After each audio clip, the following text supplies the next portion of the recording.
എന്റെ അവസാന ശ്വാസം വരെ ഞാൻ പാർട്ടി എന്ത് തീരുമാനം, ഇനിയിപ്പോ ഇത് സ്ഥാനമാനങ്ങളൊന്നും അല്ലല്ലോ, സ്ഥാനമില്ലെങ്കിലും പ്രവർത്തിക്കാൻ സാധിക്കും. ചോദ്യം അല്ല, തെരഞ്ഞെടുപ്പ് ജനാധിപത്യ പ്രക്രിയയായി ശ്രീ രാഹുൽ ഗാന്ധി ഈ പാർട്ടിയുടെ ഉള്ളിൽ KSUവിന്റെ ഉള്ളിലും യൂത്ത് കോൺഗ്രസിന്റെ ഉള്ളിലും അവലംബിച്ചതാണ്. ഞാൻ തെരഞ്ഞെടുപ്പ് പ്രക്രിയയിലൂടെ യൂത്ത് കോൺഗ്രസിന്റെ മണ്ഡലം പ്രസിഡന്റ് ആയിട്ടുള്ള വ്യക്തിയാണ്. ഞാൻ തെരഞ്ഞെടുപ്പ് പ്രക്രിയയിലൂടെ KSUവിന്റെ യൂണിറ്റ് പ്രസിഡന്റായിട്ടുണ്ട്, KSUവിന്റെ യൂണിറ്റ് പ്രസിഡന്റുമായിട്ടുണ്ട്. അത് വന്ന് NSUവിന്റെ ദേശീയ സമിതി അംഗം വരെ തെരഞ്ഞെടുപ്പിലൂടെയായി.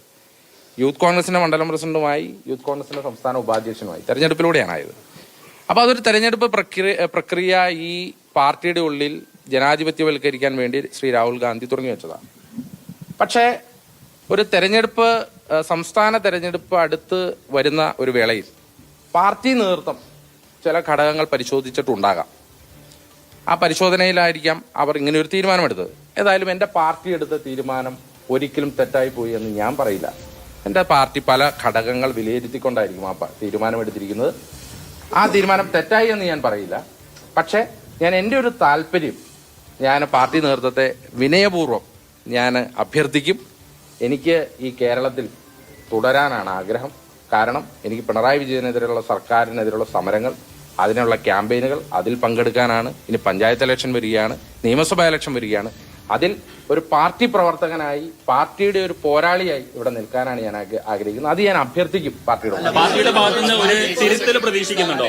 പാർട്ടിയുടെ ഭാഗത്തുനിന്ന് ഒരു തിരുത്തൽ പ്രതീക്ഷിക്കുന്നുണ്ടോ? അല്ല, അങ്ങനെയല്ല. ഞാൻ പറഞ്ഞല്ലോ, പാർട്ടി തീരുമാനം തെറ്റായി പോയെന്ന് ഞാൻ പറഞ്ഞിട്ടില്ലല്ലോ. അല്ല, കേരളത്തിൽ തുടരണമെന്ന് പറയുന്നു. സ്വാഭാവികമായിട്ടും അപ്പം കേരളത്തിൽ പ്രവർത്തിക്കണമെങ്കിൽ ഞാൻ പറഞ്ഞല്ലോ, ഞാൻ അഭ്യർത്ഥിക്കും പാർട്ടിയോട്. ഞാൻ പാർട്ടി എടുക്കുന്ന ഏത് തീരുമാനം അംഗീകരിക്കും. പക്ഷെ ഞാൻ അഭ്യർത്ഥിക്കും പാർട്ടിയോട്, എന്നെ കേരളത്തിൽ തുടരാൻ അനുവദിക്കണം. ഞാൻ കേരളത്തിൽ ഒരു പാർട്ടി പ്രവർത്തകനായി, ഏറ്റവും അടിയുറച്ച പാർട്ടി പ്രവർത്തകനായി, അവർ പ്രതീക്ഷിക്കുന്ന ഒരു പോരാളിയായി ഞാൻ എങ്ങനെയാണോ നിന്നത് അങ്ങനെ തന്നെ ഞാൻ കേരളത്തിൽ തുടരാൻ ഞാൻ തയ്യാറാണ്. ഞാൻ എൻ്റെ പ്രിയപ്പെട്ട നേതാക്കന്മാരോട്, എൻ്റെ ബഹുമാനപ്പെട്ട നേതാക്കന്മാരോട് ഞാൻ അഭ്യർത്ഥിക്കും. അല്ലാതെ ഞാൻ പാർട്ടിയെ തിരുത്തിക്കാനുള്ള ആളോ അതിനുള്ള ആവതുള്ള ആളല്ല ഞാൻ. പക്ഷെ ഞാൻ അല്ല,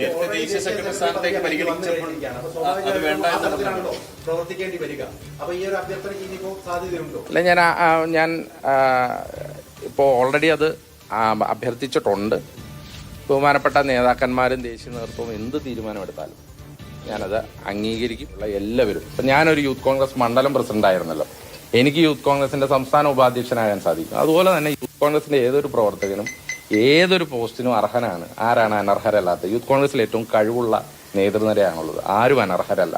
ഈ ഘടകങ്ങൾ എന്ന് തുടർച്ചയായിട്ട് പറയുന്നുണ്ട്. എന്താണ് ആ ഘടകം? ഈ സാമുദായിക സമവാക്യമാണോ? കാരണം KPCC പ്രസിഡന്റിനെ തെരഞ്ഞെടുക്കുന്ന സമയത്തും KSUവിന്റെ പ്രസിഡന്റിനെ തെരഞ്ഞെടുക്കുന്ന സമയത്തും ഒക്കെ അവിടെ സാമുദായിക സമവാക്യം വന്നു. അതുകൊണ്ട് ഈ യൂത്ത് കോൺഗ്രസ് അധ്യക്ഷനെ തെരഞ്ഞെടുക്കുന്ന സമയത്ത് അത് വേണ്ട, അങ്ങനെയാണോ? മതമാണോ ഇതിൽ പ്രശ്നമായത്? അല്ല, യൂത്ത് കോൺഗ്രസിൽ ഞാൻ പറഞ്ഞല്ലോ, ഞങ്ങളൊക്കെ വിളിച്ചു വളർന്ന മുദ്രാവാക്യം ഞങ്ങളിലില്ല ഹൈന്ദവ രക്തം, ഞങ്ങളിലില്ല ക്രിസ്ത്യൻ രക്തം, ഞങ്ങളിലില്ല മുസ്ലിം രക്തം, ഞങ്ങളിലുള്ളത് മാനവരക്തം എന്ന കേരള വിദ്യാർത്ഥി യൂണിയന്റെ മുദ്രാവാക്യം വിളിച്ചാണ് ഞങ്ങൾ ഈ പ്രസ്ഥാനത്തിലേക്ക് കടന്നു വരുന്നത്. ഞങ്ങളൊക്കെ മതേതരത്വം മുറുക്കെ പിടിച്ച് അത് കണ്ണിലെ കൃഷ്ണമണി പോലെ കാത്തു സൂക്ഷിക്കുന്ന പ്രസ്ഥാനത്തിലെ പ്രവർത്തകരുമാണ്. അപ്പോൾ ഈ പ്രസ്ഥാനത്തിൽ അങ്ങനെ, ഇപ്പോൾ ഞാനതിലും പ്രത്യേക സമുദായക്കാരനായതുകൊണ്ടാണോ അങ്ങനെ ഒരു ഘടകമെന്ന് ചോദിച്ചാൽ നേതൃത്വമാണ് അതൊക്കെ വിശദീകരിക്കുന്നത്. ഞാൻ കരുതുന്നില്ല. കാരണം അങ്ങനെ ഒരു മതേതരത്വം പേർന്ന കോൺഗ്രസ് പ്രസ്ഥാനത്തിന് അങ്ങനെയൊക്കെ എടുക്കാൻ പറ്റുമോ? ഇനി ഞാനൊരു ക്രിസ്ത്യാനി ആയതാണോ എന്റെ കുഴപ്പം?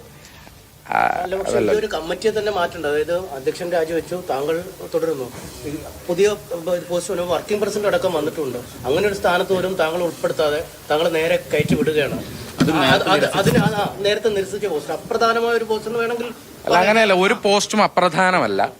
എല്ലാ പോസ്റ്റിനും അതിൻ്റെതായ വിലയും മഹാത്മ്യവുമുള്ള പ്രസ്ഥാനമാണ് നമ്മുടെ. അതുകൊണ്ട് തന്നെ ഒരു പോസ്റ്റും അപ്രധാനമല്ല. ഈ പോസ്റ്റ് എന്ന് പറഞ്ഞാൽ, ഇപ്പോൾ ഞാൻ ഒരു നിയമസഭാ തെരഞ്ഞെടുപ്പിലേക്ക് പോവുകയാണ്. അപ്പോൾ എനിക്കെതിരെ നിരവധി കേസുകൾ, നിങ്ങൾക്കറിയാലോ. അതിപ്പോൾ സ്വാഭാവികമായിട്ടും കഴിഞ്ഞ 10 കൊല്ലമായിട്ട് കേരളത്തിൽ ഒരു സമരമായി നടത്തുന്ന ഒരു പ്രവർത്തകൻ എന്നുള്ളതിൽ നിരവധി കേസുകളുണ്ട്. ആ കേസുകളൊക്കെ കേരളത്തിൽ തന്നെയാണ്. നിരവധി സമരങ്ങൾ നമ്മൾ തുടങ്ങി വെച്ചിട്ടുണ്ട്. ഇപ്പം ഇന്നലെ തന്നെ ഞാൻ കോഴിക്കോട് വന്ന് എന്നെ കുറേ ഇടതുപക്ഷത്തിന്റെ ആളുകൾ വിളിച്ച് ഇന്നലെ മുതൽ ഭയങ്കര ചീത്തയാണ്. ഇന്നലെ സോഷ്യൽ മീഡിയയിലൊക്കെ എന്നെ അങ്ങ് ട്രോളുന്നതിന്റെ പ്രധാനപ്പെട്ട കാരണം എനിക്ക് ഈ പ്രസിഡന്റ്ഷിപ്പ് കിട്ടാത്തതല്ല, മറിച്ച് ഇന്നലെ ഞാൻ ഇവിടെ ഒരു ആരോപണം ഉന്നയിച്ചിരുന്നു. ആ ആരോപണം വളരെ കൃത്യമായി ഹിറ്റ് ചെയ്തു എന്നാണ് ഞാൻ മനസ്സിലാക്കിയത്. കാരണം ഇന്നലെ ഞാൻ ആ ആരോപണം ഉന്നയിച്ചതിന് ശേഷം ഒട്ടേറെ ആളുകൾ എന്നെ വിളിക്കുകയും ഇതുമായി ബന്ധപ്പെട്ട കുറെ പ്രതികരണങ്ങളൊക്കെ പറയുകയുണ്ടായി. അപ്പോൾ അങ്ങനെ മുഖ്യമന്ത്രിക്കെതിരെയും ഇടതുപക്ഷത്തിനെതിരെയും നമ്മൾ നടത്തുന്ന ഈ പോരാട്ടം, ആ പോരാട്ടം തുടരാൻ വേണ്ടി ഒരു പോസ്റ്റും അതിനകത്ത് വിലയിലെ ഏത് പോസ്റ്റ് കിട്ടിയാലും, ഏത് പോസ്റ്റ് ഇല്ലായ്മയോ ഒന്നും അല്ല പ്രശ്നം. ഒരു സ്ഥാനമില്ലെങ്കിലും നാളെ ഒരു സാധാരണ യൂത്ത് കോൺഗ്രസ് പ്രവർത്തകനായി ഞാൻ സമരമുഖത്തുണ്ടാവും.